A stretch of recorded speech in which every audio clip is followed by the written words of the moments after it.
I'm going to turn this over to Mike Zeller, the TAMC or the FORTAG project manager. Mr. Zeller. Great, thank you. Good evening, Mayor Kerr, members of the council. My name is Michael Zeller. I'm a principal transportation planner with the Transportation Agency for Monterey County. Before we get started, just wanted to introduce or recognize a few other members of our team that are here with us tonight. Our Deputy Director, Todd, as well as our Public Outreach Coordinator, Teresa Wright, and our Principal Engineer, Doug Bilsey. Also, the founders of FORTAG, Fred Watson and Scott Waltz, are also on the call. As well as members from our consulting team from GHD, Lindsay Van Paris, who you'll be hearing more from tonight, as well as Steve Grupico. And just like to say that we're pleased to be here tonight to give our presentation, as Councilmember Donaldson indicated. We were asked to provide a presentation on the State Route 218 alternative alignment for the Fort Ord Regional Trail and Greenway project.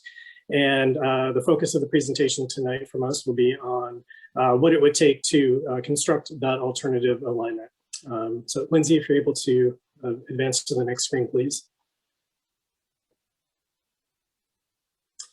So just to give a brief agenda for the presentation tonight, we've gone briefly over the purpose, but we'll be focusing, as I mentioned, on the alignment, aligning the trail along State Route 218. So we'll be looking at issues of safety, the design requirements to construct that alternative alignment, the technical feasibility of doing so, the cost implications, and then the conclusions from our team. So if we can just go one more slide. So as I mentioned, we're looking at what it would take to construct the trail along State Route 218. You're seeing on the map here along the purple line is the current alignment that was determined to be the preferred alternative or the preferred alignment from our certified environmental impact report. And this is the proposed project that we are that's currently funded and moving forward. Along the orange line, you'll see the alternative alignment that we did some additional analysis on, and we will be providing our presentation on tonight. So running along Canyon Del Rey, but then still crossing 218 at Carlton and running up Carlton to Plumas. So it shares some of the similar characteristics with the current alignment. And with that, I'd like to turn the presentation over to Lindsay Van Paris, the lead for the consulting team, to go over the presentation. Thank you. Thank you, Mike, and thank you, council members and mayor, for having us here today. As Mike said, I'm going to walk you through the SR 218 alignment, but before I get there, there's some nuances that I did want to go over. And the first piece is that the Regional Parks District has indicated that they do want to provide accessible connectivity to the Frog Pond, as well as still providing connectivity to Work Memorial Park. And what would that take to provide accessible connectivity at Work Memorial? It's a trail kind of down that old haul road, and at the Frog Pond, a switchback would be needed to provide connectivity into that park for all users. We're not talking about that on this presentation. The main purpose of the presentation will be to just focus on the alignment, starting here at North Fremont, going down 218 across Carlton, and then up Carlton to Plumas. So our team revisited the SR 218 trail alternative at the request of the city to determine, or at Councilmember Donaldson, to determine the viability. And can FORTAG be built on SR 218? The simple answer is yes. Yes, it can. As engineers, we can design and construct amazing things in really complicated environments. So yes, it can be done, but do we recommend it? Based on our engineering judgment, that answer is no. We do not recommend it. Why? Because of the tremendous cost and the tremendous impacts to safety, environment, and financially, not just here, but also in the long run. In our opinion, it comes at too great of a cost. And before I get into why we don't recommend it, I do want to walk through what considerations went into developing the conceptual alignments, all of the alignments, including this 218 alignment, and walk you through the details of what the alignment would look like and what that would mean to the community. So whenever we evaluate any engineering alignment, we always look at balance and balancing on multiple priorities. And so some of the key considerations that we looked at were safety, design requirements, technical feasibility, and cost. In every project, we ask ourselves the same questions. For safety, does the alignment provide safe separation from traffic? What are the risks to the users along the alignment? Are they acceptable risks? And is this the safest option? Then for the design requirements, we're held to certain design criteria and design standards based on the jurisdiction that the project is in. In this case, that is Caltrans. And so does this meet the minimum design requirements imposed by Caltrans, and will Caltrans support it? Then the technical feasibility, can it be reasonably designed and constructed? Does it meet the requirements for an inclusive trail system? And then cost. Most people just think, well, what's the dollar amount to construct it? But we ask, what is the cost to the environment? What is the cost to the road user and the community? What is the initial construction cost? And what are the future maintenance costs? Then when we know all of that information, we ask ourselves, is this the best use of public funds? So I want to start off with talking about safety. Safety is the number one thing that we have to conform to for engineers. My history and my outlook on delivering safe solutions plays strongly into the balanced approach. I've seen the consequences of unsafe conditions firsthand, which is why I switched careers from collision investigation to become a design engineer and design safe systems. So let's take a look at some of the safety information about or within Delray Oaks. So walkscore.com is a private company that provides walkability services and home and apartment search tools. And WalkScore believes that walkable neighborhoods with access to public transit, better commutes, and proximity to the people and places that we all love are the key to a happier, healthier, and more sustainable lifestyle. So what does this have to do with safety? Well, pedestrians and bikers are our most vulnerable road users. And without safe, accessible, and dedicated facilities for walking and biking, these users are at even more risk. So we took a look at WalkScore specifically in Delray Oaks, and these scores are based on out of 0 to 100, 100 being the highest. Is the WalkScore, Delray Oaks ranked in the bottom rung with a score of 23 out of 100, which means it's a very car-dependent city and almost all errands require a car. And it ranked the lowest tier in bikeable or bike score as well, meaning that there is minimal bike infrastructure. And biking and walking, where are road users most vulnerable? They're most vulnerable when they are crossing traffic or crossing the street. And 70% or more of our pedestrian fatalities in the US occur at intersections that are not controlled or do not exist, meaning it's at a mid-block crossing, so there's no street intersection or there's no stop sign or signal.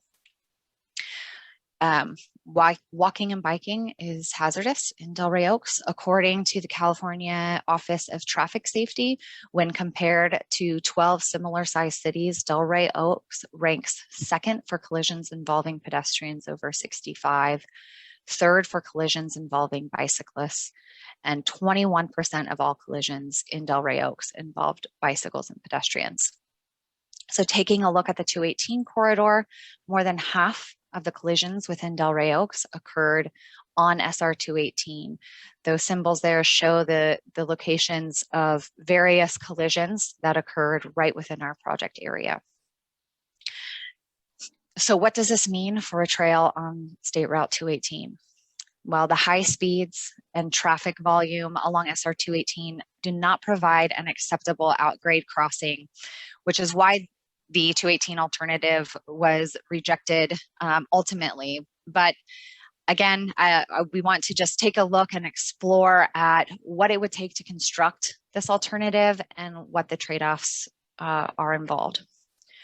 So taking a look at the design requirements, everything changes. And even in the short time that has passed between when the EIR was developed and now, the emphasis on equity and the way we travel has increased dramatically. More and more emphasis is being placed on overall roadway safety.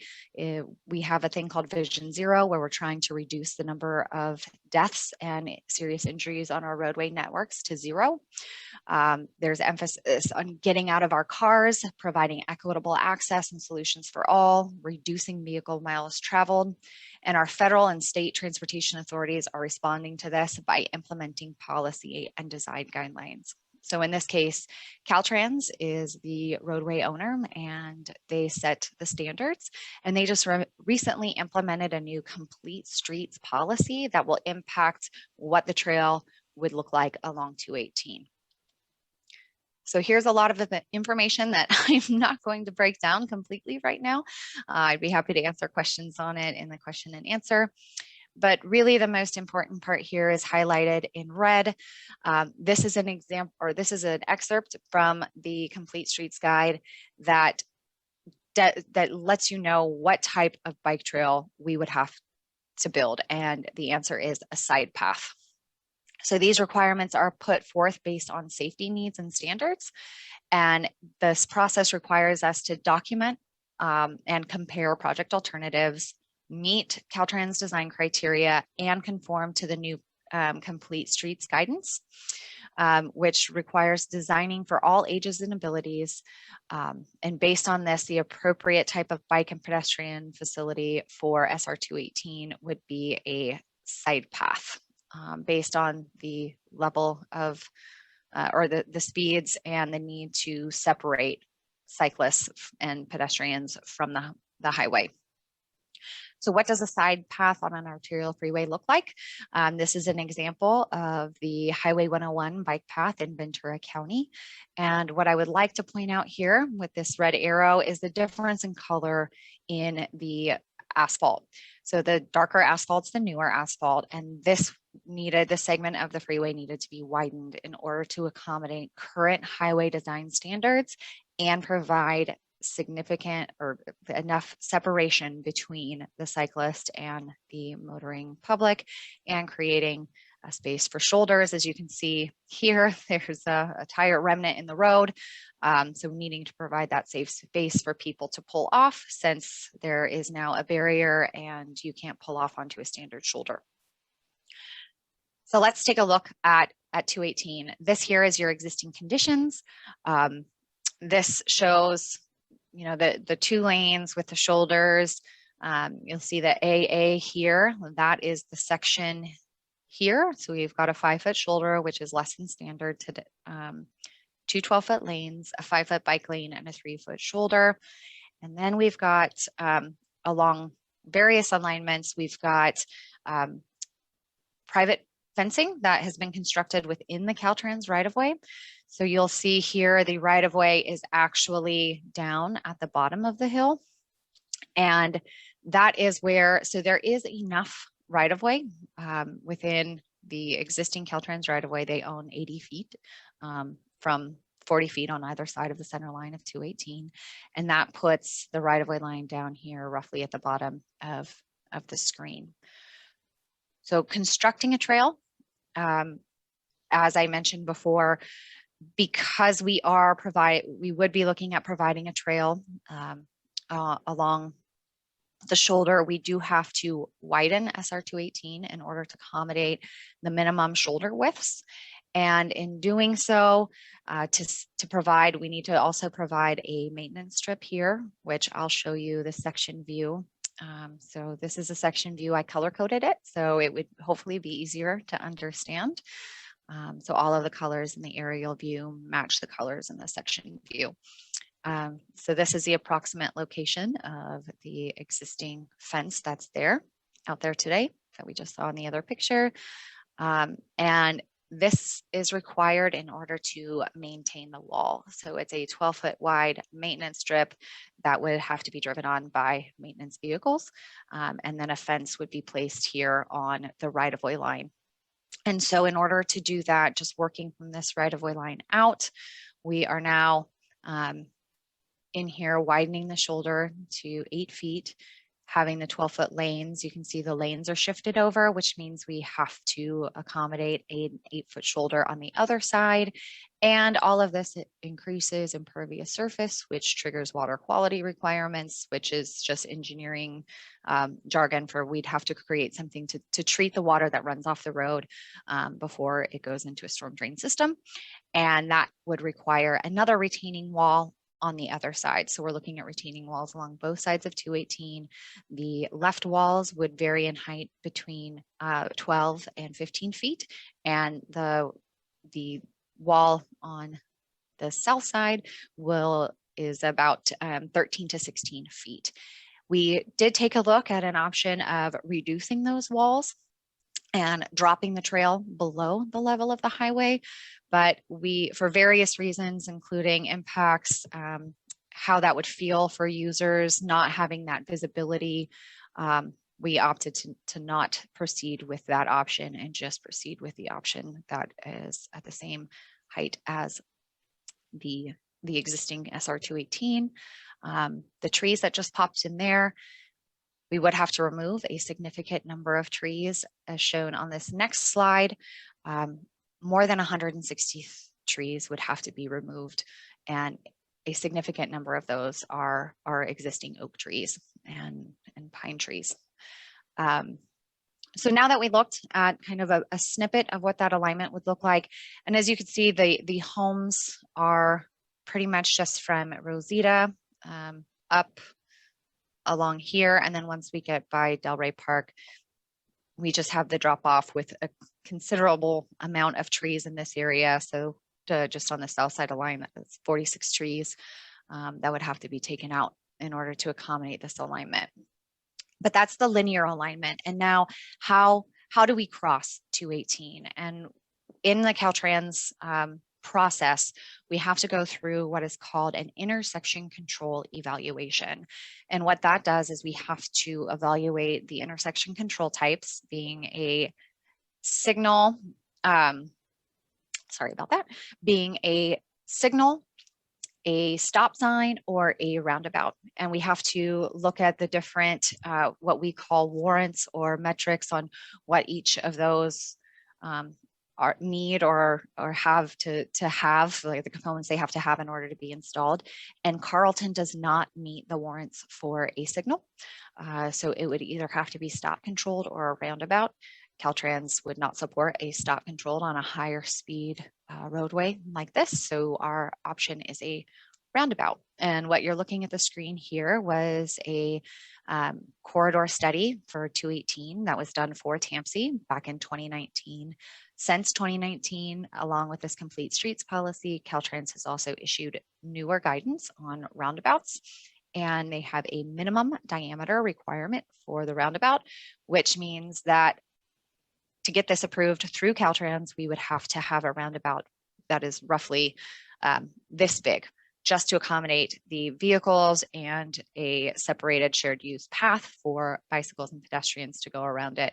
As you could see, that increases the impacts to the city's courtyard and to City Hall. And then this gets further complicated because, as a lot of you know, the slopes out there on Carlton are incredibly steep. They're at 13%. We cannot put a roundabout on 13%. It has to be 4% maximum cross slope, or you get trucks that overturn. So a lot of grading would have to change, and that whole intersection would have to be modified and either elevated or Carlton dropped in order to provide that flat surface to construct a roundabout, which would mean significant construction impacts and cost. So going in a bit more into the technical feasibility, the technical challenges are significant. As I pointed out, we'd have 160 trees removed. We did look at the ability to move the trail on the other side of of SR 218, but that has more crossings of roadways and streets, which increases risks to road users, and it would be less desirable. And we also have these high transmission power lines, which cannot be underground easily or cost effectively. So they do need to be maintained, and there are existing utility rights for these utilities. It would require reclaiming the full Caltrans right-of-way from the existing occupants currently on the north and the south sides. It would require some safety challenges. The Caltrans department or Office of Safety, it will be a struggle to get this approved through them. Significant impacts during construction. This, we're estimating, would take a year or more in just wall construction alone, because the walls need to be made, or most likely need to be made out of concrete. And then maintenance. So Caltrans will not take on maintenance of a trail system along this corridor, so that maintenance would fall onto the city of Delray Oaks. And then getting into more of the Caltrans requirements, meeting the design requirements will be difficult. Again, on the safety topic, Vision Zero is the 0 deaths in serious injuries on our roadway network. And with the at-grade crossings, those risks increase, even if they are at a controlled intersection. It is difficult to meet the complete streets requirements given the existing topography and terrain out there and the existing width. Intersection control will require a roundabout at Carlton, which, as I talked about on the Carlton slide, will likely require design exceptions from Caltrans, which are safety-based and very, very hard to get if possible at all. Which ties into the design standards. So meeting those design standards will be a challenge. Water quality requirements, because we are touching 218, to meet the water quality requirements, we have to put in that bioinfiltration swale, which comes with maintenance, additional maintenance, and costs associated with that. It also limits the ability for Caltrans to do any future improvements within their corridor. And I know with working with Caltrans and talking with them along this project in the city of Monterey, there's discussion going on about bus transit lanes, dedicated carpool lanes, things like that, to really help promote these mode shifts and getting people to use more public transportation. So that would be precluded. SR 218 conditions, as I said before, don't meet current standards. And so by putting in this new change, we have to upgrade to new standards, which increases the costs. The existing utility easements that are in place, we'll have to look at that. That cost is usually either split 50-50 between the utility owner and the agency. So that would be half a project cost. And then maintenance. As I explained earlier, Caltrans typically has not in the past and likely will not take maintenance responsibilities for this trail, and that would fall onto the city of Delray Oaks. So what does this mean cost-wise? The construction costs will be higher. So we're looking at walls, barriers. We have to put a barrier in between the roadway and the wall, the roadway on the back of the trail. And so what that looks like is to be determined. You saw in the 101, they've got the decorative pretty railing. We priced out just the standard concrete barrier, because that would be the cheapest option. The utility costs, the cost to construct the trail section, the cost to construct SR 218, and the intersection improvements. So looking at those, we're at almost 7 million in walls, $500,000 in a barrier, over $1 million in utilities. The trail section, roughly $2.7 million. The SR 218 work, 2.43 million, and the intersection improvements will be about 2.9 million. Then diving into the other costs, we've got the cost to design, the cost to the community public, environmental mitigation for all of the tree removal, and right-of-way costs, maintenance costs, and then the overall project costs. So we're looking at 3.3 million in design, $500,000 in travel delay, $500,000 in environmental mitigation, $1 million in right-of-way, maintenance, that's to be determined, and looking at an overall project cost, not including maintenance, at more than $22 million. So in conclusion, can FORTAG be built on SR 218? Yes. Do we recommend it? No. And why? Again, the tremendous impacts to safety, the environment, and the cost. So we base our no on engineering judgment. And that engineering judgment is rooted in, as I say a million times, safety. It is not the safest option. It has higher construction costs, higher city maintenance costs, large retaining walls along backyards, the need to reclaim right-of-way, long SR 218 closures, challenges with getting it approved through Caltrans and meeting all the design requirements and design standards, significant amount of tree removal, and expensive and costly utility relocations. So with that, that concludes my presentation. Thank you. So Cheryl, I see your hand, but we go to the council first and then we'll go to the public. So hang in there. What I'd like to do is go to the council for any questions. Let's start with Ms. Lintel. In light of the fact that I may have to recuse myself, we need to hear from the FPPC. I choose not to make any comments tonight. Okay, thank you.